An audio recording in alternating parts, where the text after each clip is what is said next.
homili singkat tentang Jumat Agung dan kisah sengsara Tuhan Yesus. Kita mulai dengan sengsara penderitaan, sakit. Bahasa kita bilang kanek. Saudara-saudara rekan umat Tuhan yang terkasih dalam Kristus. Umumnya manusia di seluruh dunia ini tidak suka sakit, tidak suka disakiti, tidak suka menderita. Siapa mau susah atau siapa mau dilukai? Bukankah hidup ini harus sehat? Bukankah hidup ini harus senang-senang dan kuat? Bukankah kita mesti berbahagia? Karena itu, pada umumnya segala suku bangsa di dunia ini tidak suka supaya menderita. Karena menderita itu dikatakan itu gagal. Siapa mau gagal di dunia ini? Tidak ada. Saudara-saudara umat Tuhan yang terkasih dalam Kristus, hari ini hari Triduum kedua Tuhan Yesus memasuki harinya dengan disebut Jumat Agung. Apanya yang agung? Bukan harinya yang agung, bukan juga jalan salibnya yang agung, bukan drama salib yang agung, bukan kisah sengsara yang agung. Kalau kita mendengar kisah sengsara, itu ada konflik antara yang benar dan yang salah, dan Kristus dikalahkan. Tapi dia tetap disebut sebagai Jumat Agung. Keagungannya melebihi batas-batas agama.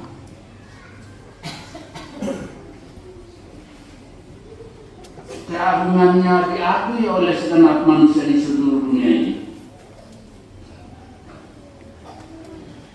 Kalau orang Katolik tidak mau mengagumi Tuhan, beda apa orang Katolik dengan orang Islam? Beda apa orang Katolik dengan orang-orang yang belum dibaptis? Hari ini seluruh agama mengakui bahwa hari Jumat. Tadi sore saya tegur dua anak antar saya punya paket. Kalian takkan Katolik? Kamu pergi di mana? Bilang lo. Jalan. Sekarang kamu pun pulang dan ikut Jumat. Kalau tidak ikut, masuk atau kita pergi. Saudara-saudara terkasih, Tuhan Yesus mengubah dan Dia mengolah jalan salib hidupnya. Tuhan Yesus Dia menerima jalan salib hidupnya. Tuhan Yesus mendekati, menghadapi, merangkul jalan salib hidupnya dengan mengagung. Bukan kisah yang lalu-lalu yang mengagumkan. Memang lagu-lagu ini mengagumkan. Ini sisa-sisa lagu dari Jerman. Jerman ist über alles.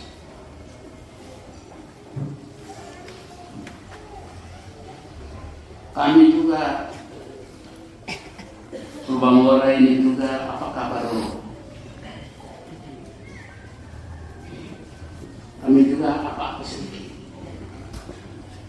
Karena kami juga mengakui keagungan Tuhan. Keagungan Tuhan itu karena Tuhan mengelola jalan salibnya secara mengagung.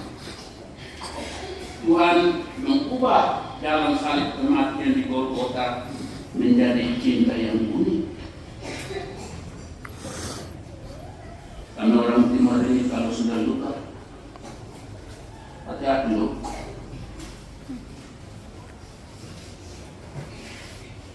Mungkin sekarang belum terjadi, tapi hampir 5 tahun. Kami orang Mora ini, kalau kami sudah luka itu awas. Pada suatu hari bangkit. Menurut penelitian orang Amerika, mengapa anak yatim ini suka beranak? Karena luka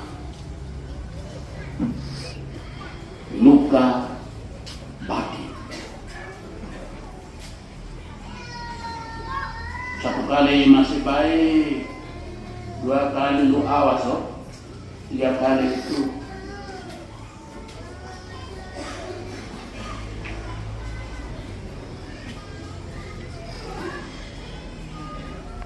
luka batin itu jangan percaya obat di apotek.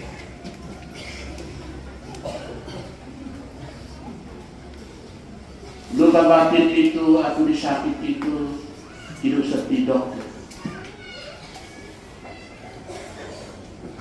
Luka batin itu diobati dengan sendiri, harus mengelola luka batin sendiri. Terima luka itu. Seluruh manusia di dunia ini ada luka. Dan Tuhan Yesus punya puncak luka itu di salib. Terima kasih banyak karena orang sudah mendengar ini, saya akan berkat salib. Itu bela. Ini orang-orang di sini banyak salib. Di Motaboy ini ada banyak salib. Ini ketua stasi ada salib, ini ketua lingkungan ada salib, ini ketua panitia bangunan ada salib, ini ketua panitia pasca ada salib. Masing-masing kita ada salib. Dengar dulu, salib-salib kita ini bahasa Kupak bilang kecil anak, sampai ada arti.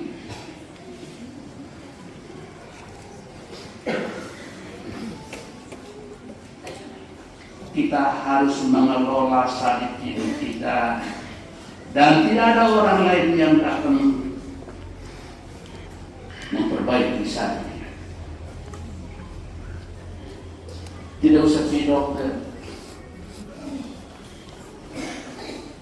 Baiklah kita hari Jumat Agung ini,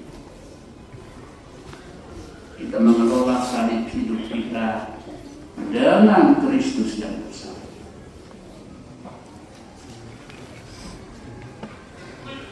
Menurut kepercayaan kami orang Serani yang tidak laku-laku lagi, kami mulai doa dengan salib. Kami akhiri juga dengan salib. Kami lahir juga dengan mama-mama salib. Teriak menangis. Dan kami mati juga dengan salib.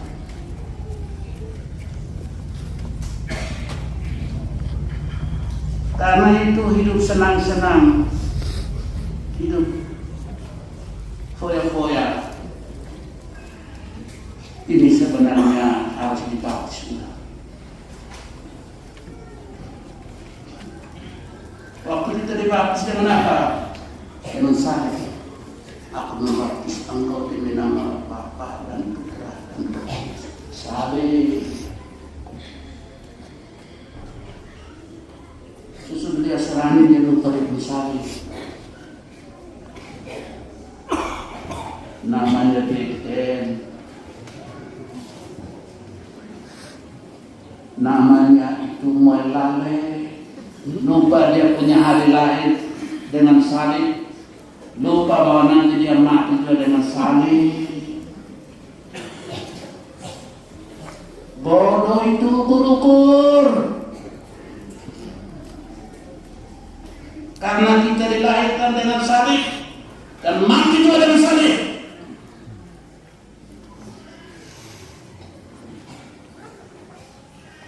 Dunia ini harus kembali ke dalam salib yang benar. Terima kasih banyak karena dalam salib. Dan kita bilang apa? Sebab dengan salib sucimu engkau menyelamatkan dunia kami. Dunia kami mana? Dunia kami juga kami orang Katolik. Dunia kami ini bukan dunia di surga. Kami orang Katolik juga rasanya.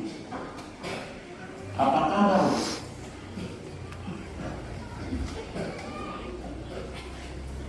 Mau lepas salib untuk siapa?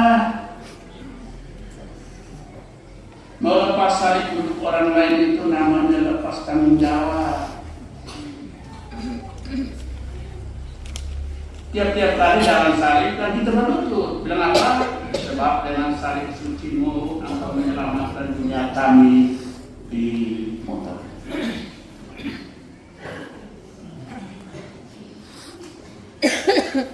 Kalau keliru nyak lupa, nyak maksudnya. Artinya ampun, diskulpa. Bilang harus mengaku. Konflik.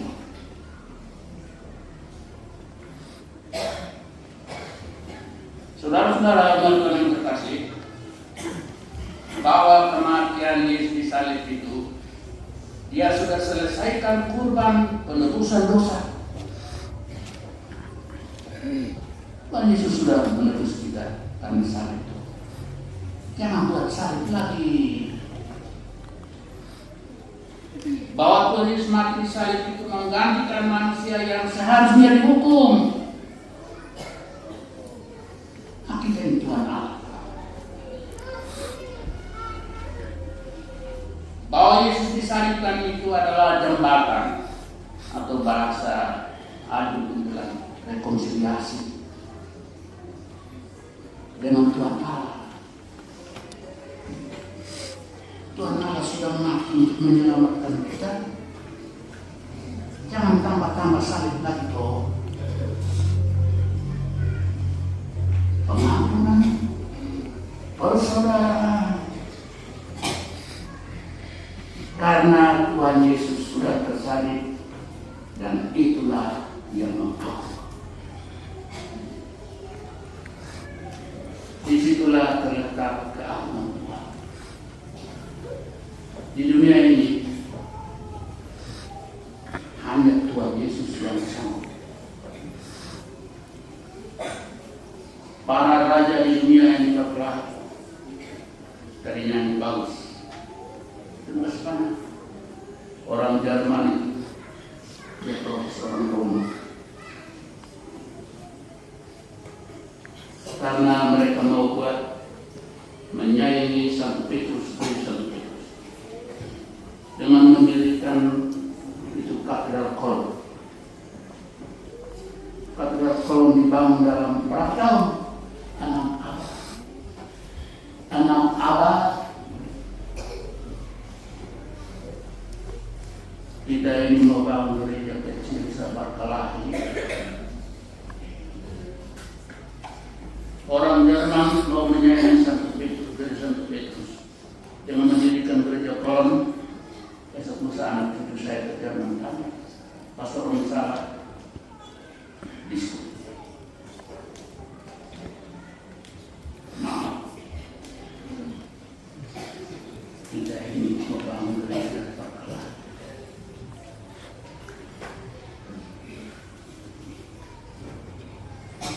Tuhan Allah, Tuhan Yesus ini disebut Jemaat Agung karena Dia mengelola hidupnya dengan bijaksana. Kita harus mengelola hidup kita secara bijaksana. Apalagi sebab dengan salib sucimu